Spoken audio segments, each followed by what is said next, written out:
Yo, Matchmaker PH, ang pinakasikat nga po na promoter sa Arab Peninsula na si Turki Al Sheikh ay grabe nga po ang kanyang kagustuhan na ipaglabanin itong si Canelo Alvarez at Terence Bud Crawford, parehang undisputed mga ka-matchmaker. Dito nga po ay sinabi niya na baka December or January gusto niyang paglabanin ang dalawa.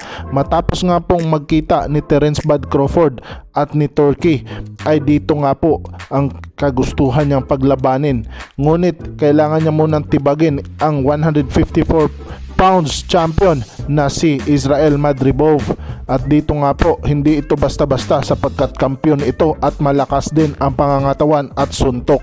Kaya mapapalaban muna dito si Terence Bud Crawford. Kailangan niya munang patunayan na kaya nang umakyat sa dibisyon na ito, at dito nga po ay hindi ito basta-basta para lang makuha ang karangalan na labanan si Canelo Alvarez.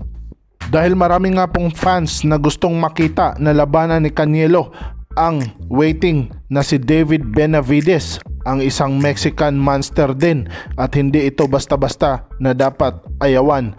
Pero kalmadong-kalmado lang itong si Canelo Alvarez. Sabi nga niya, nasa point of life na siya na gusto niyang gawin ang dapat niyang gustong gawin. Hindi na mandatoring lalabanan itong si David Benavides. Ngunit kung tama ang presyo at halaga ng premyo ay bakit hindi? Kaya naman dito matapos maglaban nila Jaime Munguia ay pinaakyat ni Canelo Alvarez itong si David Benavides. Ngunit mataas talaga ang respeto ni The Monster.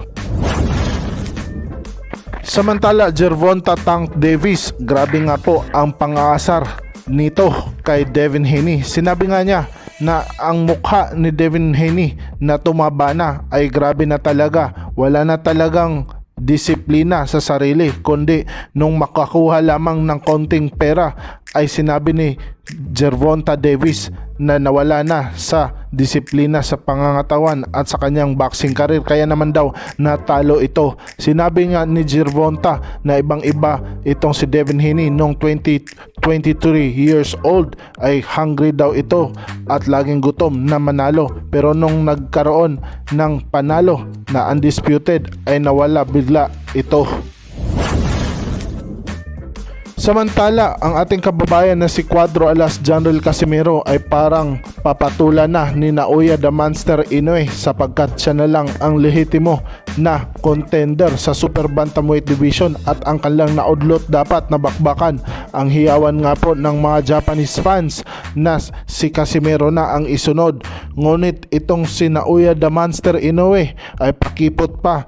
Parang iniiwasan nila talaga ang pangalang Casimero. Maalala natin mga ka-matchmaker na sa Bantamweight Division ay iniiwasan talaga ni Naoya The Monster Inoue itong si General Casimero na labanan. Kaya sana matuloy na.